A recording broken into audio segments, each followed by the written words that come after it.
Hello, everybody. It is Barbara with Organize It and Sweeps by Organize It. So I just wanted to jump on today because today is another one of the us organizers' favorite holidays.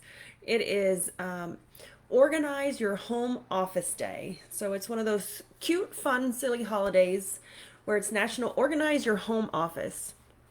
And I cannot stress how important it is now, more than ever, since so many of us are working remotely, to really get this space under control and have it clean and tidy and organized. Since COVID, so many of us are working from home, working remotely. Kids are learning distance learning, so our homes have become kind of the central area of a workspace now.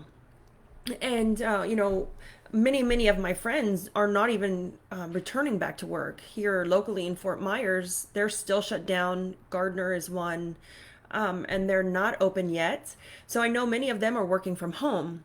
So if you're working from home, really getting the space under control is key, and there are many ways to do that. So here at Organize It, we just want to give you some tips. Whether you want to take those tips and do it yourself is great, or if you're like, you know what, I don't have time and I don't want to do it, then feel free to reach out to us, because then we could really help you out, and we could send one of our amazing organizers, Stacy or Jana, to come help you out and organize at home office. But first, you need to determine, what are you struggling with? Is it real physical paper organizing, or is it digital organizing? So there's two different things now. So many of us are either paper people or we're digital people. But we struggle with organizing both of those categories. So if it's paper, we could definitely come in and create an organizing system. Or our tip is, if you're using there's two ways to organize papers. You can use files or binders.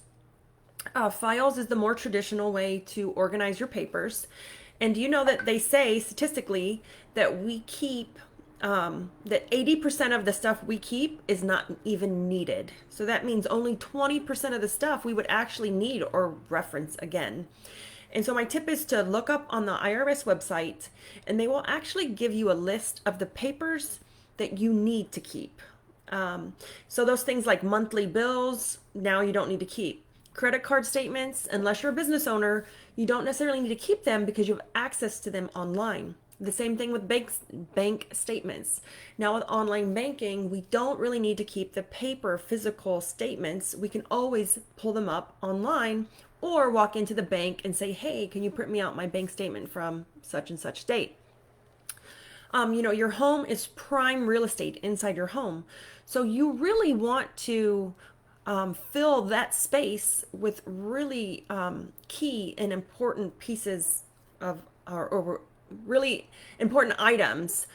So if these items can be stored somewhere else, like at the bank or on the credit card company servers, let's let them store it there, and we don't necessarily need all that physical paper.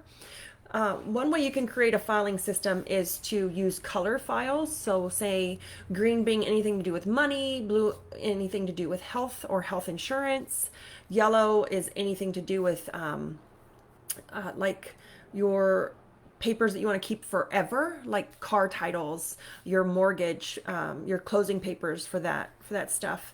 And then red could be, anything that is a hot item or to do that's an active, something that needs to be addressed within a month. So using colors to really create a filing system is a really good, just a little tip to creating that system. And then also, when you're making your labels for your files, keep them all in line. Some people like to stagger them, right? But then if you change one file, it's going to mess up that stagger of those labels, right? So we like to put them all on one side. So either all on the left side or all on the right side. That way, if you ever need to add a file, take one away, you don't have to redo all of the labels to keep them in a staggered, orderly fashion. And it also looks prettier when they're all in line. Um, and so that's just files. If you want to use binders, there are some tips and tricks on how to use binders to organize your papers, but binders make your papers more mobile, right? You can pick it up and take it with you.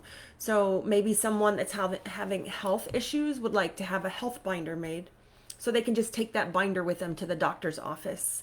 Another great thing that you can use for binders is your expenses. I used to make a yearly binder for my expenses until our company grew so big that it does not fit in a binder anymore. But I always made a binder for my year expenses to track them and to keep them all in there with labels or tabs, 12, one for each month. So these are just some tricks and tips. And then digital organizing is my new favorite thing because now we're so digital heavy. People struggle with organizing digitally because you can't see it and touch it, right? Or you can see it, but you can't touch it and feel it. So it's kind of this object that doesn't exist, but it exists because it's clogging up our computer and our phone. So really thinking of organizing in the same way that you would a physical piece of paper, we do it in the same way with digital pieces of paper, creating those files, and labeling them and coloring them appropriately. And there's some great software out there that can help you do that. But I'm a big fan of Gmail and Google Drive and saving them in that fashion. And they really help you keep them organized. And so these were just some tips and tricks that we had. So, it being National Organize Your Home Office Day, here at Organize It, we get super excited when these holidays come around and it gives us something to talk about. But if you need help organizing your home, feel free to reach out to us or visit our website. We have a whole bunch of tips on our website on how to organize your home. We have a tips section, and then we also have a blog. So if you're ever needing some extra tips or inspiration on how to get organized, feel free to visit our website or give us a call. Thank you guys, and I hope you have an organized day.